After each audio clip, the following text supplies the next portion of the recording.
ನಾನು ಯಾವ ಪಕ್ಷದಲ್ಲಿ ಬೇಕಾದರೂ ಟಿಕೆಟ್ ತರುವ ಯೋಗ್ಯತೆ ಉಳಿಸಿಕೊಂಡಿದ್ದೇನೆ ಎಂದು ಕೆಎಸ್ಆರ್ಟಿಸಿ ನಿಗಮ ಮಂಡಳಿ ಅಧ್ಯಕ್ಷ ಶಾಸಕ ಎಸ್ಆರ್ ಶ್ರೀನಿವಾಸ್ ತಿಳಿಸಿದರು. ಗುಬ್ಬಿ ತಾಲೂಕಿನ ಅಡಗೂರು, ಧೂಳನಹಳ್ಳಿಪಾಳ್ಯ, ಕಕ್ಕೇನಹಳ್ಳಿ ಕೊಪ್ಪ, ಸುರಗೇನಹಳ್ಳಿ, ತೊಂಗನಹಳ್ಳಿ, ಸಿಂಗೋನಹಳ್ಳಿ ಗ್ರಾಮಗಳಲ್ಲಿ ಸಿಸಿ ರಸ್ತೆ ಕಾಮಗಾರಿಗೆ ಭೂಮಿ ಪೂಜೆ ನೆರವೇರಿಸಿ ಮಾತನಾಡಿ, ಇರುವ ಕಡೆ ಆತ್ಮಗೌರವಕ್ಕೆ ಧಕ್ಕೆ ಬರುವಂತಹ ಸಂದರ್ಭದಲ್ಲಿ ಸೋಲು ಗೆಲುವು ಮುಖ್ಯ ಅಂದುಕೊಂಡಿಲ್ಲ. ರಾಜಕೀಯದಲ್ಲಿ ಬದ್ಧತೆ ಇಟ್ಟುಕೊಂಡು ಕೆಲಸ ಮಾಡ್ತೇನೆ. ಜನಸೇವೆ ಮುಖ್ಯ. ಮಾತನಾಡುವವರ ಬಗ್ಗೆ ತಲೆ ಕೆಡಿಸಿಕೊಳ್ಳುವುದಿಲ್ಲ ಎಂದ ಅವರು, ಸರ್ಕಾರ ಮತ್ತು ಮಂತ್ರಿಗಳ ಸಹಕಾರದಿಂದ ಕೆಎಸ್ಆರ್ಟಿಸಿಯಲ್ಲಿ ತಮ್ಮ ಕೆಲಸ ಮಾಡ್ತಿದ್ದೇವೆ. ವೇತನ ಪರಿಷ್ಕರಣೆ ಕುರಿತಂತೆ ಬಿಜೆಪಿ ಸರ್ಕಾರ ಇದ್ದಾಗ 23ಕ್ಕೆ ನಂತರ 27ಕ್ಕೆ ಇತ್ತು.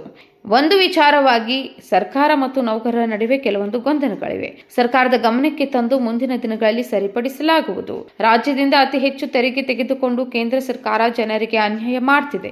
ರಾಜಕಾರಣಿಗಳು ರಾಜ್ಯದ ಜನತೆಯ ವಿಚಾರ ಪ್ರಾಮಾಣಿಕವಾಗಿ ಕೆಲಸ ಮಾಡಬೇಕು ಎಂದರು. ಈ ಸಂದರ್ಭದಲ್ಲಿ ಗ್ಯಾರಂಟಿ ಅನುಷ್ಠಾನ ಸಮಿತಿ ಅಧ್ಯಕ್ಷ ವೆಂಕಟೇಶ್, ಚನ್ನಬಸವೇಗೌಡ, ರಾಜಣ್ಣ, ಶ್ರೀನಿವಾಸ, ಕರಿತಿಮ್ಮಯ್ಯ, ಚಿಕ್ಕೋಡಪ್ಪ, ವೆಂಕಟಮೂರ್ತಿ, ಶಿವಯ್ಯ, ಕಳ್ಳಿಪಾಳ್ಯ, ರಾಜು ಮುಂತಾದವರು ಹಾಜರಿದ್ದರು.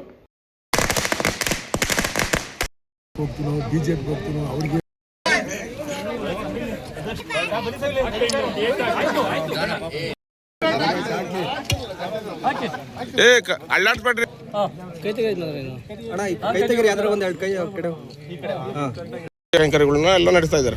ನೋಡ್ರಿ, ದೇವಸ್ಥಾನದ ಪೂಜೆ ಮಾಡಿದ ಅಕ್ಷರಕ್ಕೆ ನಾನು ಮಂತ್ರಿ ಹಾಕಿದ್ರೆ ದಿನ ನಾನು ಅದೇ ಕೆಲಸ ಮಾಡಿದ್ದೀನಿ.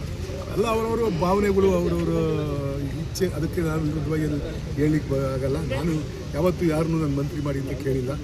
ಮಾಡಿದರೆ ಆಗ್ಬೋದು, ಮಾಡಿದರೆ ನನಗೆ ಅದ್ರ ಬಗ್ಗೆ ಆಸಕ್ತಿನೂ ಇಲ್ಲ. ನಾನೇ ಒತ್ತಾಯ ಮಾಡಲೇಬೇಕು ಅಂತಕ್ಕಂಥ ಉದ್ದೇಶ.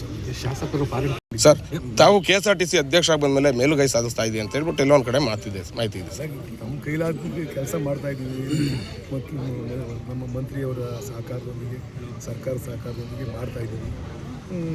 ನೋಡ್ಬೇಕು, ಇನ್ನೂ ಮಾಡಬೇಕು. News report Chetan Gowda, empower news, ಗುಬ್ಬಿ.